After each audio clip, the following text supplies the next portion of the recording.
માંદા પાડે તેવી ગરમી પડશે, તડકામાં ન નીકળવા ચેતવણી। આગ ઓગતી ગરમીની શરૂઆત હવે થઈ ગઈ છે। હવામાન વિભાગે આગામી 5 દિવસ રાજ્યમાં ખતરનાક હીટવેવની આગાહી કરી। સૌરાષ્ટ્ર કચ્છમાં 5 દિવસ સુધી હીટવેવની સંભાવના સાથે યલો એલર્ટ જાહેર કરાયું। ઉત્તર ગુજરાતમાં 3 દિવસ માટે યલો એલર્ટ છે। હવામાન વિભાગના અનુમાન મુજબ રાજ્યના કેટલાક ભાગોમાં આ ગરમી લોકોને અકળાવી શકે છે। ખાસ કરીને દરિયાકાંઠા વિસ્તારમાં ગરમી અને ભેજયુક્ત વાતાવરણથી લોકોની મુશ્કેલી વધી છે। દરિયાકાંઠાના વિસ્તારમાં યલો વોર્નિંગ જાહેર કરાઈ। આગામી 5 દિવસ રાજ્યના વિવિધ જિલ્લાઓમાં રહેવાસીઓ ગરમીથી ત્રાહિમામ પોકારી ઉઠશે।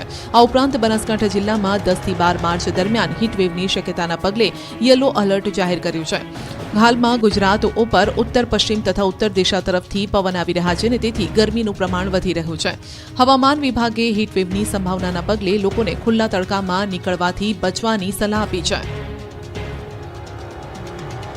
સુરતના શરદા ગામે પંચરની દુકાન અને કરિયાણાની દુકાનમાં લાગી આગ।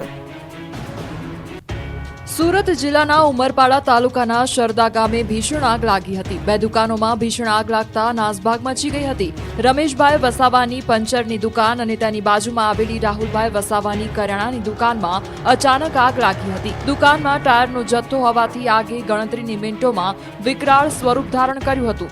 આગની જાણ થતાં જ આસપાસના લોકો ઊંઘમાંથી જાગીને દોડી આવ્યા હતા। સ્થાનિક લોકોએ હાથવગા સાધનોથી આગ બુઝાવવાનો પ્રયાસ પણ કર્યો હતો। આગની ઘટનાને પગલે ગામમાં અફરાતફરી મચી ગઈ હતી। બંને દુકાનોમાં મોટું આર્થિક નુકસાન થયું છે। ઘટનાની જાણ થતાં ગામના તલાટી અને સરપંચ ઘટના સ્થળે પહોંચ્યા હતા। તેમણે પંચનામું કરી નુકસાનીનો આંક નક્કી કરવાની કાર્યવાહી કરી।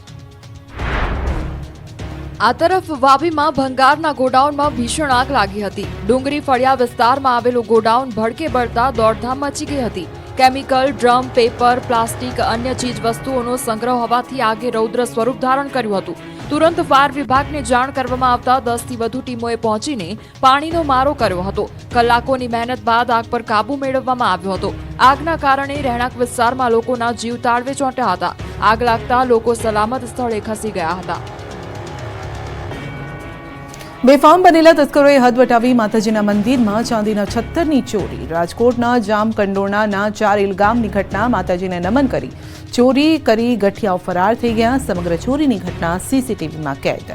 યુવક બાઇક પર આવી મંદિરમાં માતાજીને નમન કરે છે અને પછી ચોરી કરી ત્યાંથી ફરાર થઈ જાય છે। ત્યારે હાલ તો સીસીટીવીના આધારે જામકંડોરણા પોલીસે તપાસ હાથ ધરી છે। સુરતના વરાછા વિસ્તારમાં યુવકનો કારમાં સ્ટન્ટ કરતો વિડીયો વાયરલ થયો છે। યુવક સ્ટીયરિંગ છોડી કારની બહાર નીકળે છે। વિડીયો વરાછા વિસ્તારનો હોવાની ચર્ચા છે। યુવકે ચાલુ કારમાં જ સ્ટન્ટ કર્યા।